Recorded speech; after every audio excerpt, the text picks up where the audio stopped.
Time to pull up a chair. We've got another great story for you today in the rLounge. To have and to hold, unless you're a total jerk. Anyone?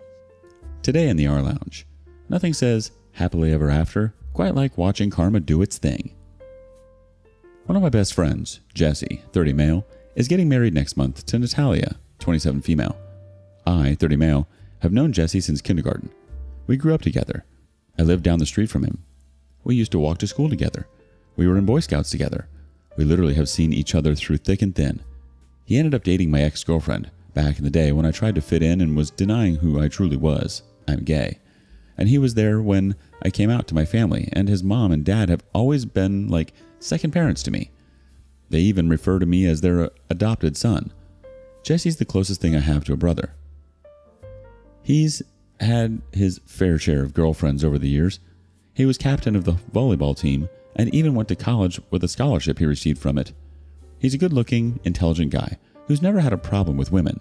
It was just hard for him to keep one because his job is so demanding and he didn't really have time to devote to a woman. But when he met Natalia 3 years ago, he said that he knew she was the one, and she was exactly what he's been looking for all these years. She totally gets it.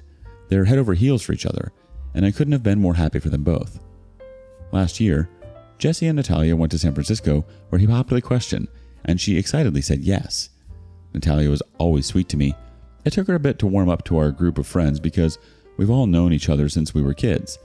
I think when that happens, people feel sort of like the outsiders because we have so many stories we tell and so many inside jokes. So at first, she came in with a hard shell. That, and she was trying to get into law school, so I think she was trying to stay as controlled as possible. But for the most part, as soon as she warmed up to us all, she was very sweet and super kind to me. We had even spent a lot of time together, just one-on-one. We loved thrifting, so we spent time doing that. We did a lot of cooking classes together. She liked exploring new things, and so did I. So it was fun to have someone to do that with. But as soon as they got engaged, Natalia's attitude towards me drastically changed. I mean, a complete 180. She was distant towards me, she wouldn't look at me, she'd ignore me at times, avoid me, and she would hardly speak to me, which was super weird and totally out of the ordinary. At first, I thought maybe I had done something wrong or said something to her that maybe offended her. So for the longest time, I tried to think back to see what I could have done. Finally, I kind of asked Jesse if Natalia was okay since she's been acting super odd towards me. And he denied anything was wrong and said he hadn't heard anything. And then I asked my boyfriend if I should confront Natalia about it, and he told me that I should. And he said maybe it's because I put forward the opportunity to use my family's cabin as a wedding venue. So a little context. When they got engaged, I put forward this idea that they should get married at my family's cabin a couple hours west from here. I told them it's a beautiful little intimate setting and that people can stay there over the weekend, and there's camping really close if people want to do that. At the time, they both sounded really excited about the idea and said yes right away. Natalia even wanted to go out and see it for herself to start planning, so all four of us went out for a weekend, and it was actually so fun. But now my boyfriend Tom made me second guess this, and he's saying that maybe they felt pressure to say yes and maybe Natalia had something else in mind. And I'm like, okay, fair. So I tried to build up this courage to ask her, but until then I kept my distance from Nat. 5 months ago, we all received a save the date invitation, and it showed that their wedding was going to take place indeed at my family's cabin. Apparently they were also going to keep it small due to the size of the cabin, so everyone was only allowed to bring one guest. I mean, there were about 30 of us in the friend group, including plus ones, and then whatever family they wanted to attend. So numbers seemed small. But when I looked at my invite compared to everyone else's, I didn't have the opportunity to bring a plus one. Now, my boyfriend and I have been together for almost 8 years, and we've all hung out before, so she knows of Tom. Then I called her and said, "Hey, is there a mistake on my invite?" And she goes, "Nope." And she says this really matter-of-factory. Then I say, "So Tom isn't invited?" And again she says, "Nope." And she goes, "I can't even believe we're having this conversation and that you're even questioning me about the details of my wedding and who I am and am not allowed to invite to my own wedding." And I was totally taken aback. And I said, "Whoa, you're having the wedding at my family cabin. I've been with Tom for years. We file our taxes as common law. There's no way Tom isn't going to be there the weekend of the wedding. So I don't know what crawled up your butt, but it better crawl back out." And she goes, "I know you love Jesse, and I know you're going to do whatever it is to prevent this wedding from happening. And the only reason you're invited is because we have to have the wedding at your stupid, ugly butt cabin. Frankly, I feel sorry for Thomas because everyone knows you're madly in love with Jesse, and you always have been. So I don't even know why you'd want him to be there, and frankly, I don't know why you'd even want to be there on the day he marries me. And then I asked her what the F she was talking about, and she said I knew and not to act stupid, and then she hung up. I get off the phone and I call Jesse and tell him what just happened, and I show him a photo of my invite versus what our other friends have received. He was not happy at all. So he called me back with her in speaker and made her apologize to me. But I didn't believe it for 1 second. I tell Tom what happened as soon as he gets home from work because I'm visibly upset. Tom tries to calm me down and he says that he'll be there no matter what and no matter what that witch says. And he's laughing at the fact that she thinks I'm in love with Jesse. And I'm like, I mean, I love him, but definitely not like that. And so then Tom and I just kind of laugh it off. Then a bit after receiving the invites, I was invited by Jesse to go suit shopping with him because he needs one, and since I'm the best man, I need to get one too. I asked him if Natalia was coming and he said yes. And then I declined at first. And he's like, come on, she said she was sorry and you're my best man and I want you there. And I'm like, did you guys even talk about where you wanted the wedding at? Or did you just say yes because it's my family's cabin? And he's like, no, we definitely talked about it and we were both on the same page of wanting it there. And he said that they're really grateful that I even offered it up and they think it's perfect. And I'm like, do you both think it's perfect or do you think it's perfect? And he's like, where are you going with this? And I'm like, I don't know. I feel like maybe you talked Nat into having the wedding at my cabin. And he's like, if this is still about the phone call you guys had, I'm really sorry about that. But please don't get it into your head about this. Nat and I really want to have it at your cabin, and we wouldn't have had it any other way. We're both so excited and so thankful for you. And so I just brushed it off because I knew he was either saying something to me or make me feel better, or he was denying the fact that Nat didn't want the wedding at my cabin because she hated me. So then I ended up going to this dress fitting and Nat is ghosting me and totally ignoring the fact that I'm even there. Anything that I say to Jessie, she's criticizing and saying the exact opposite. So we both ended up trying these ugly suits that fit weird and were all wrong for a spring wedding. While Jessie was in the changing room, she'd literally tell me to back the F off or I'll cancel this wedding. I'll take Jessie to the justice of the peace and you won't be a part of any wedding. And then she said as soon as they're married, she's going to make it so Jessie has nothing to do with you after. You'll be dead to him. And she's like, the only reason why you're a part of this day at all is because it's saving us a crap ton of money and Jessie wants you there. I'm literally sitting here like, this witch is crazy. Even the lady at the store who's helping us is overhearing this and looking at me like, what the F? What Nat didn't know was that I was recording her the entire time and sending the recordings to Tom, and he saved them all. I wanted to back pocket these in case I ever needed them. I didn't want to have to ever send them to Jessie because I know how much he loves her, but I was seriously questioning his sanity for choosing this one.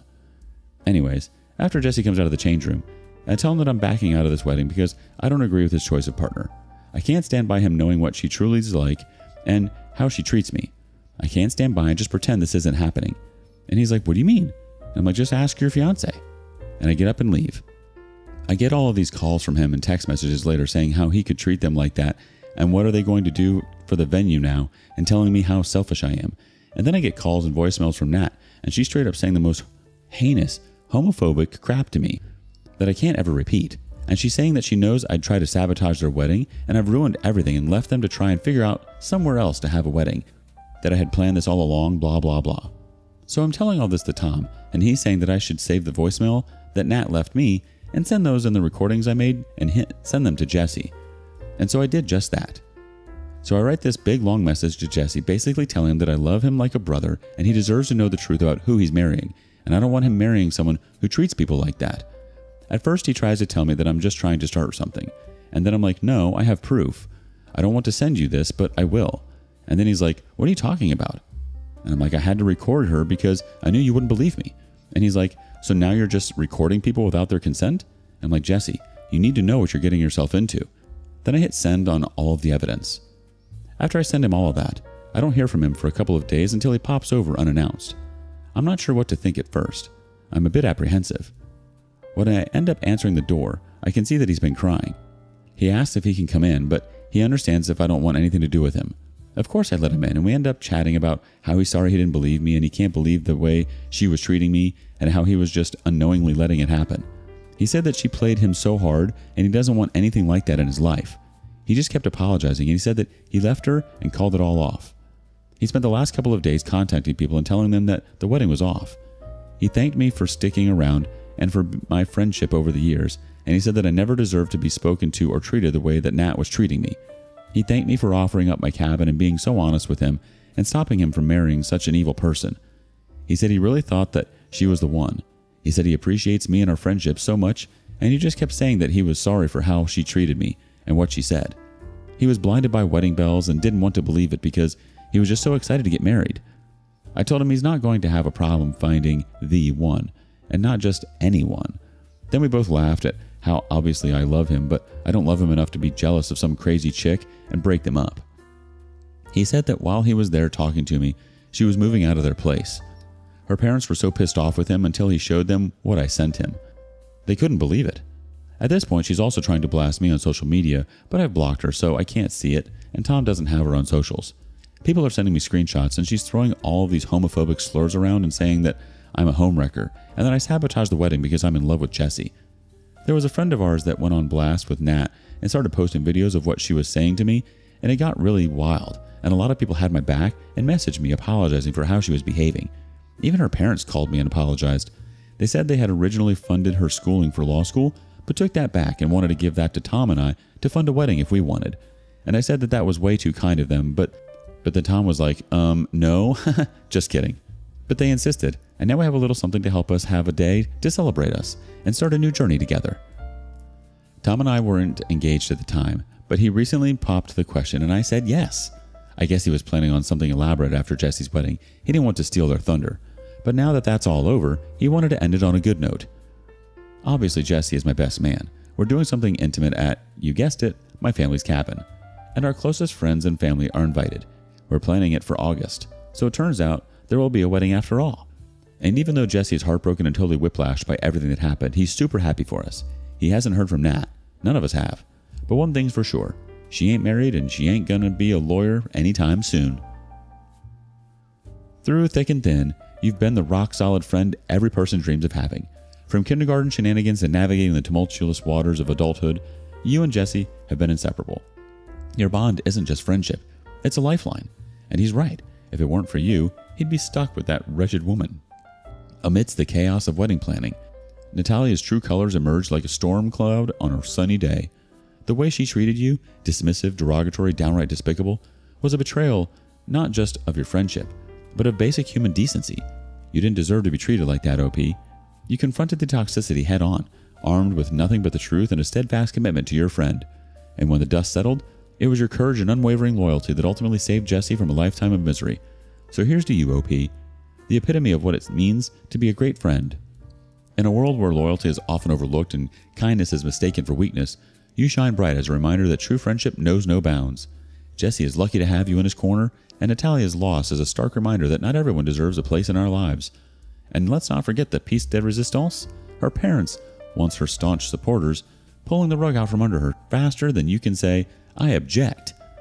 From funding her law school dreams to funding your future wedding bliss. Ah, sweet, delectable karma. What would you have done? Do you have a friend like OP? Let us know in the comments below. Thank you for joining us today. Don't forget to like, subscribe, and click that notification bell before you leave. We'd love to hear your thoughts on today's topic, so feel free to leave a comment. See you next time in the rLounge.